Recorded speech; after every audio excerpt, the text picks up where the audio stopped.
I thought phone scams began with a hesitant voice, until a Swiss lawyer stated my late mother's name and recited a bank account I closed 10 years ago.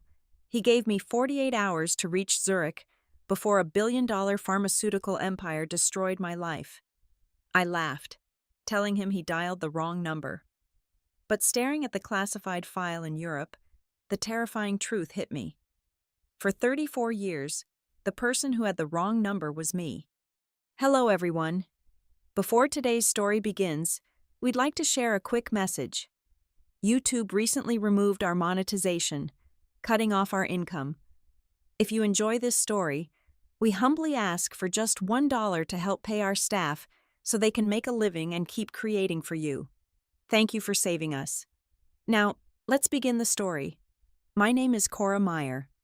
I am 34 years old, and my reality used to be defined by the harsh metallic echo of Hangar 4 at Novacor Aeronautics in Denver, Colorado.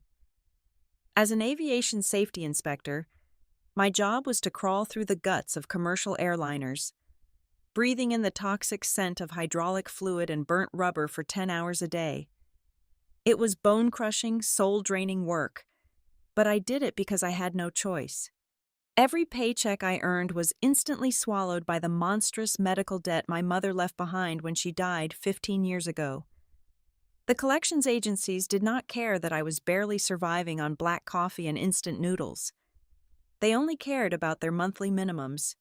It was a Tuesday afternoon, beneath the flickering fluorescent lights of the break room, when my cheap smartphone buzzed against the metal table. The caller ID displayed an absurdly long international number. My first instinct was to ignore it, assuming it was just another predatory debt collector using a spoofed line.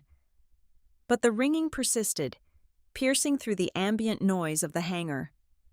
Wiping engine grease onto my overalls, I tapped the screen and pressed the phone to my ear. "Cora Meyer?" the voice asked. It was a man, his tone crisp, formal, and heavily accented. "Who is this?"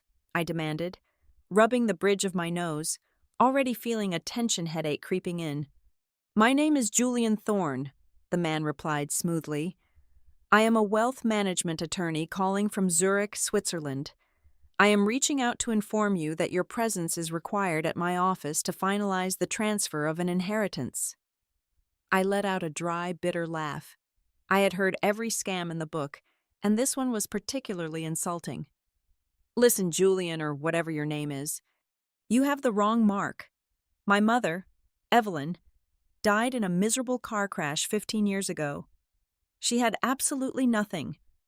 Her side of the family, the illustrious Vance bloodline, disowned us before I was even born. I do not have a secret offshore trust fund. Stop calling this number." I was about to hang up, ready to march back to the suffocating heat of the airplane cabin, when his next words froze the blood in my veins. "I am well aware of your maternal family, Miss Meyer," Julian said, his voice dropping to a low, deadly serious register. "But you misunderstand. This is not your grandfather's estate. This is what your mother left behind." The line went dead. I stood there, the dial tone buzzing against my ear, a cold sweat breaking out across the back of my neck.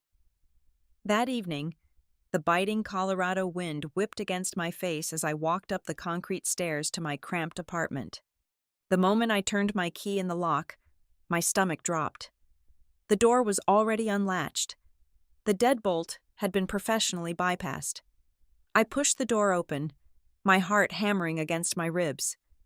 I grabbed the heavy steel flashlight I kept by the entrance, sweeping the narrow hallway and the tiny living room. The apartment was dead silent. My cheap television was still there. My laptop was sitting untouched on the worn-out sofa. Nothing had been stolen. It was not a robbery. Then I saw it. Resting dead center on my scratched dining table was the only framed photograph I had of my mother. It had been taken out of its glass casing. The picture was cleanly ripped down the middle, separating my mother's smiling face from mine. It was a calculated, silent threat. A warning left by a ghost in the dark. I did not sleep that night. I sat in a hard wooden chair facing the door, the steel flashlight gripped in my shaking hands until the sun crawled over the horizon. The next morning brought a fresh wave of nightmares. I stood in line at the corner gas station, just trying to buy a terrible cup of coffee, but my debit card was declined. I checked my banking app right there in the aisle. Access denied. Account frozen. No explanation, no warning, just a glaring red error screen. Panic rising in my throat, I drove to Novacore Aeronautics, desperate for the familiar, grounding misery of my job. But the moment I swiped my badge at the security gate, the scanner beeped a harsh, rejecting tone. 2 security guards immediately escorted me to the Human Resources office. My supervisor, a man who usually could not look me in the eye, sat behind his desk with his arms crossed. "Cora, we are putting you on unpaid administrative leave, effective immediately." "What?" I choked out, the walls of the sterile office suddenly feeling like they were closing in. "Why? Have I missed a safety protocol?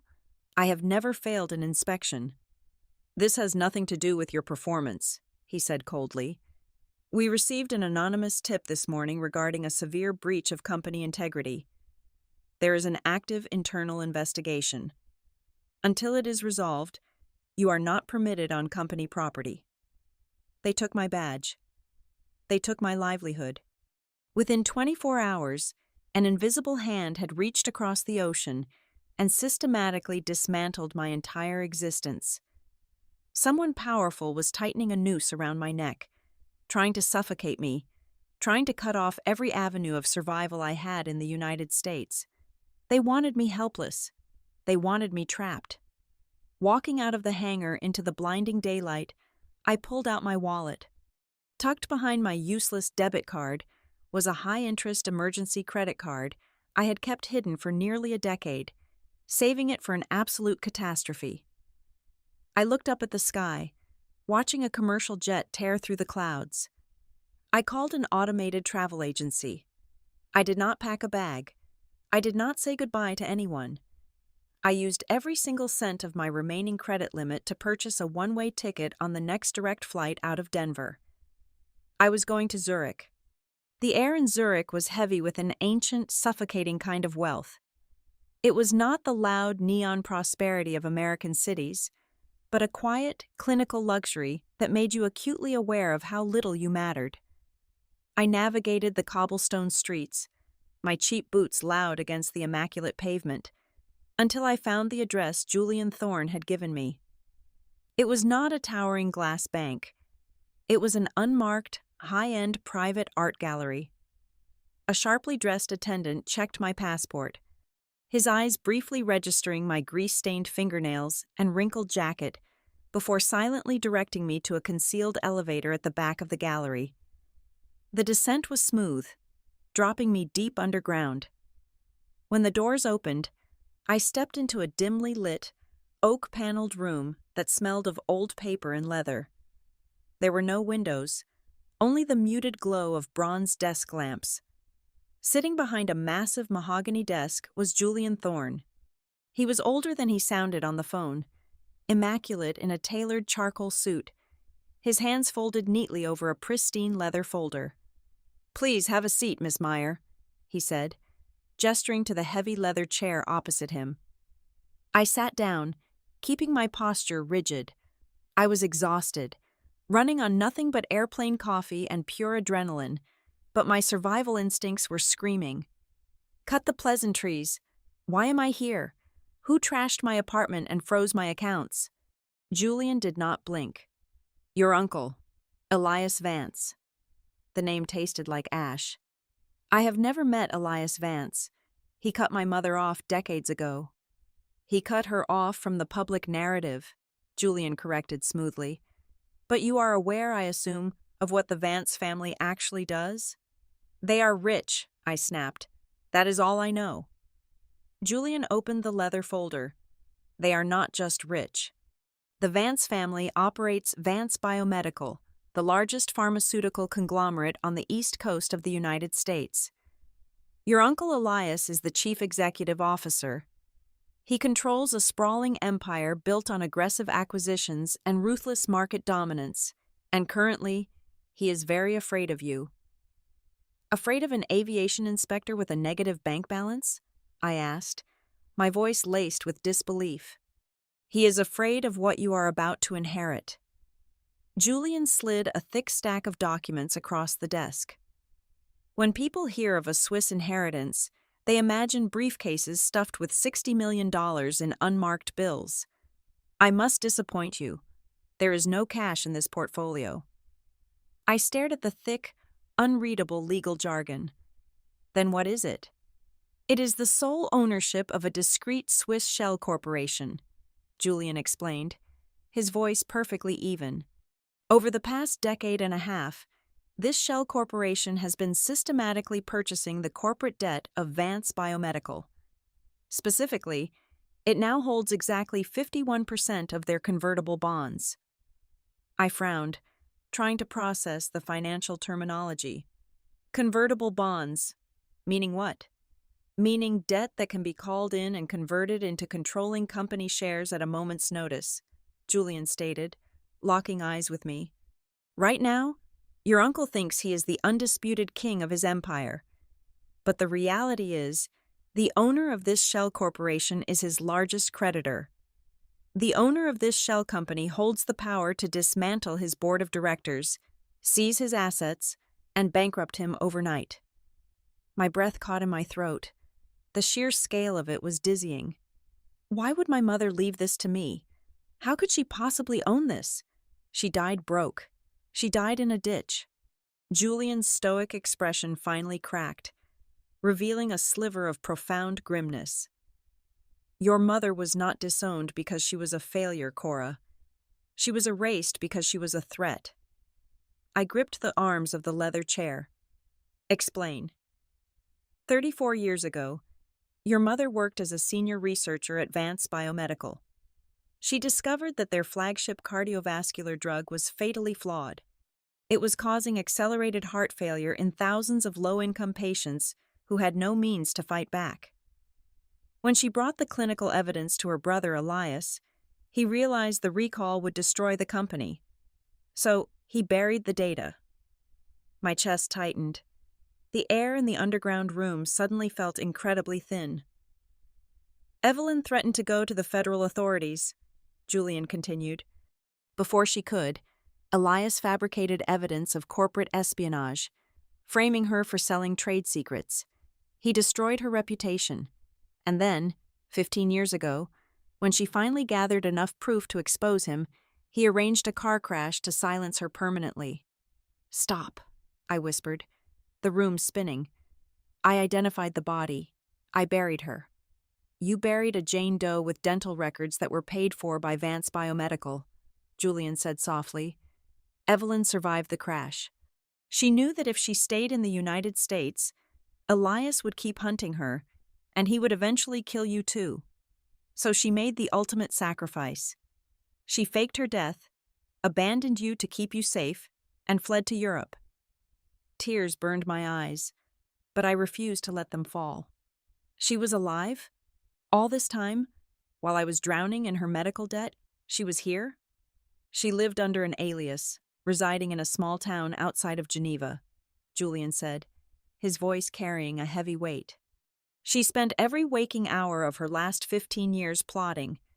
She used what little she had to make high-risk investments, multiplying her wealth in the shadows, quietly buying up every piece of Vance Biomedical debt she could find through proxies. She built a financial guillotine, Cora, but her health failed her before she could drop the blade. She passed away from natural causes 6 months ago. Silence stretched between us, thick and suffocating. My mother had not been a victim. She had been a ghost, waging a silent war from across the world, turning her brother's greed into a weapon against him. Julian reached into his breast pocket and withdrew a heavy silver fountain pen. He placed it gently on top of the documents. Elias recently discovered that a single entity holds his debt, and he panicked. That is why your apartment was breached. That is why your life in Denver was dismantled. He is trying to flush out the buyer. He does not know it is you yet, but he will soon. Julian tapped the fountain pen against the oak desk. This is your choice. If you sign these papers, you inherit the Shell Corporation. You become Elias Vance's absolute master. You can strip him of his wealth, his legacy, and his freedom. But if you walk out that door, the debt defaults to the state. Elias regains control, and his empire will continue to crush innocent people under its heel. I looked at the silver pen. It looked heavier than any wrench I had ever lifted. I thought about the torn photograph on my table. I thought about the thousands of nameless patients whose hearts had given out in the dark. I reached out and wrapped my fingers around the cold metal. My return flight to Denver was a blur of turbulence and cold coffee. I stepped off the plane not as a broke aviation inspector, but as the invisible phantom holding the leash of a billion-dollar empire. I did not return to my apartment. I knew better than to walk back into a cage. Instead, I paid cash for a cheap motel room on the outskirts of the city, locked the deadbolt, and pulled the faded curtains shut. From a prepaid burner phone, I called Julian Thorne in Switzerland and gave him the authorization to fire the first shot. Execute the call option on the first 20% of the bonds, I told him, staring at the peeling wallpaper. Julian did not hesitate. He initiated the legal filings to call in the debt. It was a hostile takeover masked as a routine financial procedure. The impact was instantaneous. By Tuesday morning, the financial markets reacted violently. Vance Biomedical's stock price plummeted 15% in a single trading session. But Elias Vance was a ruthless apex predator. When he realized an anonymous offshore entity was moving to devour his legacy, he did not panic. He retaliated. He deployed his army of public relations mercenaries and corporate lawyers to hunt down the identity of the person squeezing his throat. He did not know for certain that I owned the Shell Company, but he knew my mother's blood ran in my veins, making me a dangerous anomaly. He needed to crush me before I could gain any traction. The smear campaign hit the internet like a coordinated airstrike. I was sitting in a rundown diner, drinking stale coffee, when I glanced up at the television mounted above the counter. There was my face, plastered across a 24-hour national news network. The headline crawling across the bottom of the screen was devastating. It claimed a disgruntled aviation worker, recently suspended for corporate extortion, was now the prime suspect in a massive blackmail plot against the philanthropic Vance family. They interviewed an anonymous source from my former employer who painted me as a desperate, unstable addict with a history of threatening behavior. In the span of an afternoon, Elias vaporized my reputation. I was completely radioactive. Then came the physical intimidation. My world shrank rapidly. Every time I looked out the smeared glass window of my motel room, the paranoia tightened its grip around my throat. I saw them everywhere. Unmarked black sport utility vehicles idling near the highway overpass. Broad-shouldered men in dark suits pretending to read newspapers at the gas station across the street. They were shadowing my every move, waiting for me to break. They wanted me to run. Running was exactly what my mother had done, and it had cost her 15 years of her life in exile. I refused to be a victim. I was a safety inspector. My entire career was built on crawling into the dark, suffocating guts of massive, complex machines and finding the microscopic cracks before they caused a catastrophe. Vance Biomedical was just another machine, and Elias had left a crack somewhere. I needed the original clinical data, the exact proof of the fatal drug trial my mother had died trying to expose. Hiding in my motel room would not give me the weapon I needed. I had to go on the offensive. As the legal representative of the majority debt holder, Julian had immense leverage. He filed an emergency injunction in a federal court, granting our Shell Company's independent auditor full access to Vance Biomedical's legacy offsite data servers for a mandatory financial risk assessment. Elias fought tooth and nail to block it, but his legal team was drowning in Julian's aggressive paperwork. Using forged contractor credentials Julian provided, I walked right past the security desk at the Vance Data Facility in downtown Denver.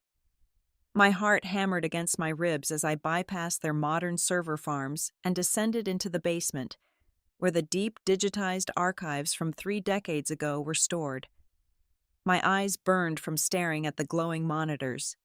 Every time I heard the heavy steel door shift in the hallway, my breath caught, expecting the security guards to storm in and drag me away. I sat in the freezing server room for 9 agonizing hours. I cross-referenced thousands of encrypted files, tracing the chemical compounds my mother had flagged in her original research. I followed the digital paper trail of the flawed cardiovascular drug, tracking how Elias had erased the failed clinical trials. But what I found at the end of the trail made the blood freeze in my veins. It was infinitely worse than a simple cover-up. Elias had not destroyed the lethal medication. He was a businessman who refused to take a loss on his research and development costs. He simply rebranded the poison.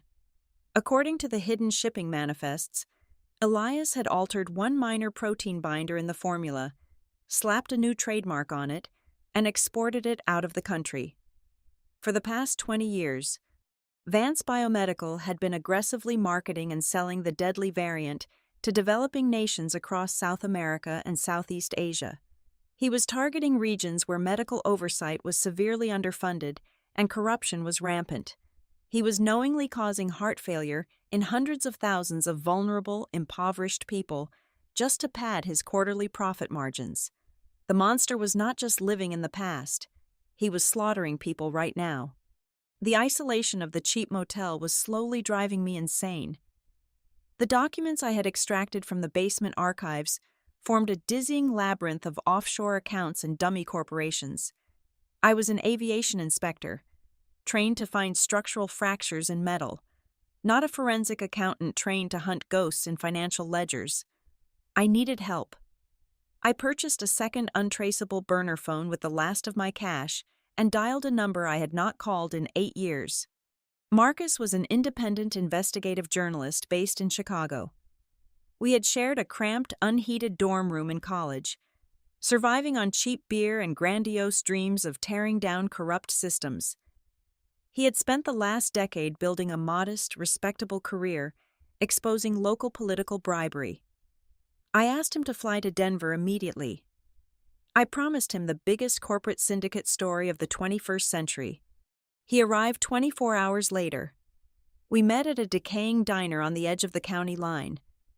Marcus looked older, his eyes deeply tired behind wire-rimmed glasses, but his expression lit up with predatory journalistic hunger when I slid the encrypted drive across the sticky table. For 3 agonizing days, we barricaded ourselves inside my motel room. We taped layers of thick newspaper over the windows to block out the streetlights. Every rattle of the broken air conditioning unit, every crunch of gravel in the parking lot, made my muscles twitch. Marcus worked relentlessly. He traced the blood money. "Cora, this is monstrous," he whispered one evening, surrounded by empty coffee cups. "He is masking the lethal shipments as humanitarian aid. He is getting tax write-offs for killing people." We forged a counterattack. We would not just leak the documents to a news outlet where Elias's expensive lawyers could bury them in endless litigation. We would ambush the king in his own castle. The Vance Biomedical annual shareholder meeting was scheduled to take place in exactly 7 days in downtown Chicago. Marcus would use his verified press credentials to smuggle us into the venue, and we would broadcast the damning evidence live to the entire global financial sector. The paranoia became a physical entity in that room. I stopped sleeping altogether. I trusted Marcus, but the suffocating weight of the billionaire empire pressing down on us made me question every shadow. Then, the fragile illusion of our safety shattered completely. It was 2 o'clock in the morning when Julian Thorne called from Switzerland. His usually calm, aristocratic voice was tight with genuine alarm. "Miss Meyer, we have a critical situation," Julian said sharply. Someone has just attempted a hostile digital intrusion into the shell company's secure banking portal. They used your exact encrypted login credentials to try and initiate a massive transfer of the convertible bonds to an external account. My security team triggered an automatic server lockdown, freezing the assets just seconds before the transfer cleared. I hung up the phone, my blood turning to ice. Julian said the breach originated from my specific local network. I looked across the dark, cramped room at Marcus, who was fast asleep on the lumpy second bed, his chest rising and falling rhythmically. My throat tightened with a sickening realization. I crept over to my laptop, which was charging on the small desk. I ran my trembling fingers along the back casing, feeling the exhaust vents. Tucked deep inside the main ventilation port, practically invisible, was a tiny black plastic square. It was a physical hardware tracker and a keystroke logger. Marcus had not flown to Denver to help an old friend fight a righteous war. He had flown here to sell me out. Elias must have intercepted my communications and discovered I had reached out to him. The pharmaceutical king had simply opened his massive checkbook, and my oldest friend had eagerly traded my life for a lucrative payout. Marcus was actively feeding my exact geographic location and my private passwords directly to the monsters hunting me. Money had completely rotted his moral compass. Before I could even fully process the profound grief of the betrayal, my burner phone illuminated the dark room with a silent call. It was an unknown Chicago area code. I answered it, holding my breath. "Cora," a man said softly. The voice was smooth, cultured, and dripping with a sickeningly warm paternal affection. "This is your Uncle Elias. It is so wonderful to finally hear your voice after all these years." He did not sound like a ruthless corporate murderer. He sounded like a sweet, concerned family member reaching out to a lost child. The psychological manipulation was terrifying. "You have been causing quite a stir, my dear niece," Elias continued, his tone gentle but carrying an undeniable underlying threat. "But this ugly family feud has gone on long enough. I want to make things right between us. I am offering you $100 million for those bonds. Cash, wired immediately to any offshore account you choose. Take the money, Cora. The ugly media stories about you will completely disappear by tomorrow morning. Your frozen bank accounts will be restored. You can start a beautiful, peaceful new life anywhere in the world." He was so incredibly confident. He thought Marcus's tracker had me cornered. He thought his vast wealth was an absolute, unbeatable god. I squeezed my eyes shut, burying the last ounce of my humanity deep down. I forced my breathing to become shallow. I made my voice tremble, adopting the persona of a broken, terrified, and utterly defeated woman who had reached her breaking point. "Okay," I whispered into the receiver, letting a fake sob escape my lips. "I will sign them over to you. I surrender. Just please, make the men in the black vehicles stop following me." "Excellent choice, my dear," Elias purred. "Bring the transfer authorizations to the shareholder meeting in Chicago. We will handle it discreetly." I hung up the phone and stared at the sleeping traitor across the room. Elias and Marcus thought they had successfully hunted their prey. They did not realize I had just locked the cage from the inside, and I was holding the match that would burn it all down. The grand ballroom of the luxury hotel in downtown Chicago was a temple of modern greed, draped in velvet and illuminated by cascading crystal chandeliers. The air smelled of expensive cologne and ruthless ambition. Hundreds of Wall Street analysts, wealthy investors, and corporate board members sat in gilded chairs, their eyes fixed on the massive illuminated stage.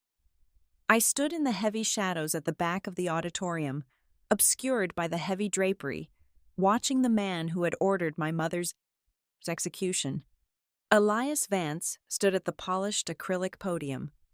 He was a silver-haired titan in a bespoke navy suit, projecting an aura of absolute invincibility. He spoke with the charismatic, booming cadence of a megachurch pastor, manipulating the room with practiced ease. He thought he had already won. He thought the phone call we shared in the middle of the night had broken my spirit, and that I was currently waiting in a side room to quietly accept his bribe of $100 million. But Elias was not a man who left anything to chance. Even with my fake surrender, he was executing a brutal contingency plan. "Ladies and gentlemen, shareholders, friends," Elias projected into the microphone, his voice echoing off the vaulted ceiling. "Vance Biomedical has always been a beacon of innovation, but to secure our legacy for the next century, we must aggressively expand. Therefore, it is my profound honor to announce an emergency executive resolution. Effective immediately, we are initiating a historic merger with our European manufacturing partners. To facilitate this monumental union, the board has authorized the issuance of 20 million new shares of common stock." The room erupted into enthusiastic applause. It was a brilliant, vicious maneuver. By flooding the market with 20 million new shares, he was executing a massive corporate dilution.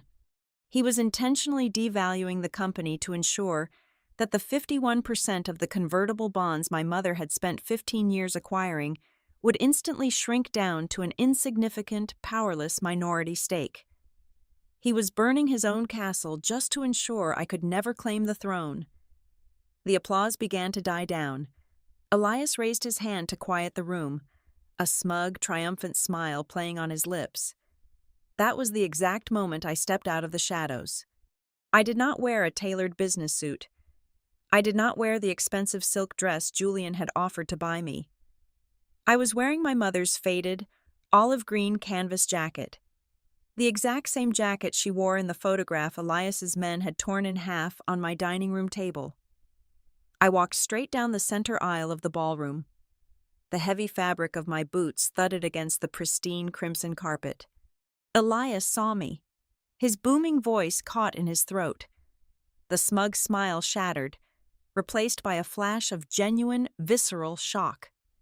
For a fraction of a second, staring at the faded green jacket under the harsh stage lights, he did not see an aviation inspector from Colorado. He saw the ghost of the sister he had murdered 34 years ago coming back from the grave. The hundreds of heads in the auditorium turned, following his panicked gaze. Whispers swept through the crowd like a sudden change in air pressure. Recovering his composure, Elias leaned furiously into the microphone. "Security! We have an unauthorized individual trespassing in the hall. Remove this woman immediately." 4 massive men in dark suits and earpieces broke off from the perimeter, rushing toward me. I did not stop walking. I did not even break eye contact with Elias. Before the guards could lay a hand on my shoulders, the heavy oak doors at the rear of the ballroom swung violently open. Julian Thorne strode in, flanked by 2 armed United States federal marshals. Julian looked like an absolute aristocrat of war, carrying a thick leather briefcase. "Stand down immediately," Julian commanded, his crisp European accent cutting through the chaos like a newly sharpened blade. He held up a thick stack of legal documents stamped with heavy red seals. "Any employee who touches my client will be arrested for violating a federal injunction. Ms. Cora Meyer is the recognized majority debt holder of Vance Biomedical. By the authority of the United States District Court, she holds absolute veto power over any and all corporate restructuring, including this fraudulent, unapproved merger." The security guards froze, looking helplessly toward the stage. The auditorium erupted into absolute bedlam. Billionaires and hedge fund managers scrambled to their feet, shouting questions, their perfectly manicured world suddenly collapsing into a legal war zone. Elias gripped the edges of the podium so hard his knuckles turned completely white. But the pharmaceutical king was a predator, and predators are most dangerous when cornered. The shock faded from his eyes, replaced by a cold reptilian calculation.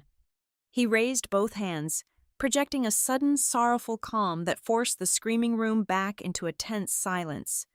"Please, everyone, remain seated," Elias said, his voice dripping with synthetic pity. He looked down at me, shaking his head. I had hoped to handle this tragedy privately, out of respect for my family. but since this young woman insists on making a public spectacle, I have no choice but to reveal the painful truth." Elias pressed a button on his remote. The screens behind him shifted from the corporate logo to massive, high-resolution scans of highly classified medical psychiatric evaluations. The shell corporation holding our corporate debt was indeed established by my late sister, Evelyn Vance, Elias announced solemnly to the silent room. But what Miss Meyer does not know, and what her opportunistic foreign lawyer has hidden from this court, is the tragic reality of Evelyn's mind. For the last 20 years of her life, my sister suffered from profound, documented, and severe paranoid schizophrenia. My blood ran cold. The sheer audacity of his lie was breathtaking. She believed everyone was trying to poison her, Elias continued, pacing the stage, playing the role of the grieving brother flawlessly. She lived in a constant state of delusion. According to United States federal inheritance law, any financial trust, shell corporation, or legal entity created by an individual lacking fundamental mental capacity is instantly rendered null and void. A legally incapacitated person cannot engage in hostile corporate takeovers. The crowd gasped. The tide of the room instantly turned against me. Shareholders glared at me with blatant disgust. I was no longer the powerful phantom creditor. I was just the greedy, misguided daughter of a lunatic, trying to extort a beloved philanthropist. Elias looked down at me from his elevated stage, his eyes filled with absolute malice masked as pity. The bonds revert back to the original estate, which I control as the next of kin. You have absolutely nothing, Cora. I suggest you leave this building before I have you arrested for criminal extortion. He had played his masterstroke. He had weaponized the legal system's protections for the vulnerable to completely obliterate my mother's legacy. He thought he had achieved a perfect checkmate. I stood in the center aisle, the crushing weight of the silent, judging auditorium pressing down on me. I looked at Elias, taking in his arrogant posture, his expensive suit, his absolute certainty that he was untouchable. I did not scream. I did not argue. I simply reached into the pocket of my mother's jacket, pulled out my encrypted burner phone, and pressed a single button on the screen. "Mr. Vance," I said, speaking for the very first time. My voice was quiet, but it carried through the dead silent room like a gunshot. "You are absolutely correct. A legally incapacitated person cannot engage in a hostile takeover." Elias narrowed his eyes, confused by my immediate agreement. Julian Thorne stepped up beside me, unlatching his leather briefcase. He pulled out a single, heavily embossed legal certificate and handed it to the nearest journalist in the front row. "Elias Vance has just publicly, and on the legal record, invalidated his sister's financial competency," Julian announced, his voice vibrating with lethal satisfaction. "By doing so, he has inadvertently activated the primary contingency clause built into the debt portfolio, the poison pill." Elias stepped back from the podium, his face suddenly turning a sickly shade of pale. "What are you talking about?" "Evelyn Vance did not purchase those bonds in her own name," I said, my voice rising, hard and relentless. "She knew you would eventually try to destroy her character in a courtroom. She knew you would call her crazy, so she did not build a trust fund for me. She built a vault." Julian turned to address the horrified board of directors. "The Shell Corporation holding 51% of Vance Biomedical is actually a wholly owned, legally protected subsidiary of the Geneva Global Cardiovascular Relief Fund. It is an international charity aggressively backed by the Swiss government, dedicated exclusively to providing financial reparations to victims of fatal pharmaceutical malpractice in developing nations." The silence in the room was so absolute, it felt like a vacuum. The realization of what I had just done slammed into the Wall Street executives like a physical blow. "By legally invalidating the original buyer to reclaim the bonds," Julian continued, driving the final nail into the coffin, Mr. Vance has formally attempted to seize sovereign assets belonging to a European humanitarian organization. You are no longer fighting a domestic inheritance dispute, Mr. Vance. You have just declared financial war on the Swiss Federal Banking Authority, the World Health Organization, and the International Criminal Courts. I looked up at my uncle. The Titan was gone. Elias Vance was trembling, his hands shaking so violently, he knocked the microphone off the podium.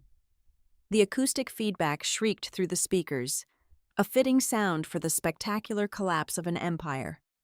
He had spent his entire life crushing the weak. He had built his fortune on the silent graves of the impoverished.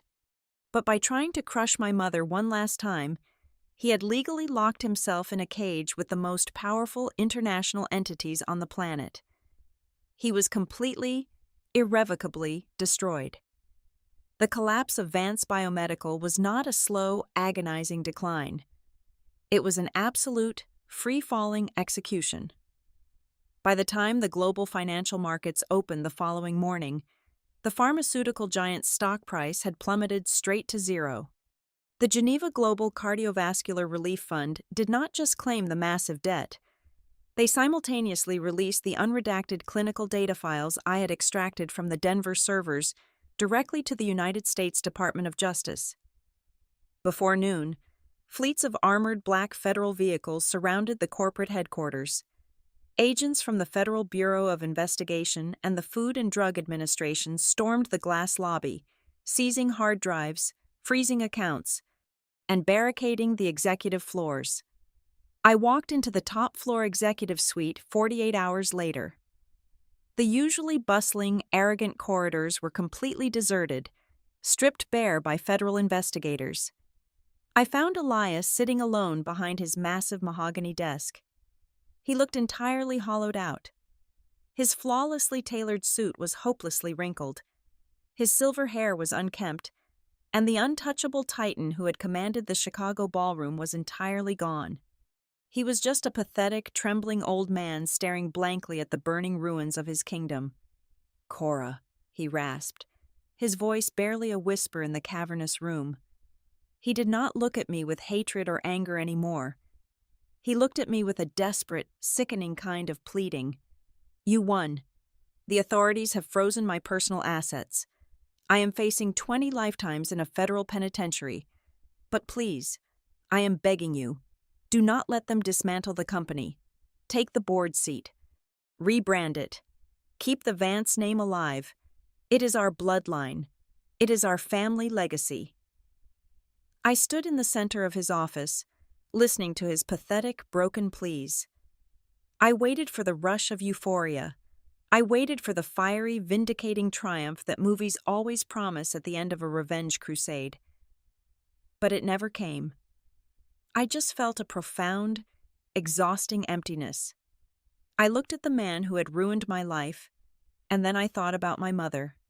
I thought about Evelyn, spending 15 long years in a foreign country, isolated and entirely alone, hoarding money and nursing a cold, consuming hatred in the dark. She had sacrificed her entire existence just to build the financial guillotine that was currently hovering over her brother's neck. They were both trapped in the exact same miserable prison of vengeance, paranoia, and greed. I refused to inherit their cell. "There is no Vance family legacy, Elias," I said, my voice completely flat, devoid of any sympathy or rage. "There is only a graveyard of innocent people you murdered to buy this building." I turned away from him and pulled out my encrypted burner phone, dialing Julian Thorne for the very last time. He answered on the first ring. "Julian," I instructed clearly, looking out the floor-to-ceiling windows, "initiate a total, permanent liquidation. Do not restructure the corporation. Do not save the brand. I want you to strip the company down to the copper wiring in the walls. Sell the patents, the research laboratories, and the real estate for pennies on the dollar. Take every single cent of the liquidated assets and funnel it directly into the Geneva Relief Fund. I want the families of every single patient who died from the defective medication to receive full financial compensation. burn the Vance Empire to the absolute ground, and salt the earth. Behind me, Elias let out a gut-wrenching, animalistic sob, dropping his head onto his mahogany desk as his life's work was legally vaporized with a single sentence. I did not stay to watch him cry. I walked out of the executive suite, took the elevator down to the street level, and stepped out into the crisp, biting wind. I stood on the sidewalk for a long moment, looking up at the towering glass facade. A massive industrial crane was already positioned on the roof, bright orange sparks flying into the air as a demolition crew began cutting the giant steel Vance Biomedical logo away from the skyline. I looked down at the encrypted phone resting in my palm. It was my direct line to unlimited wealth, secret Swiss bank accounts, and absolute corporate power. I could have been a billionaire.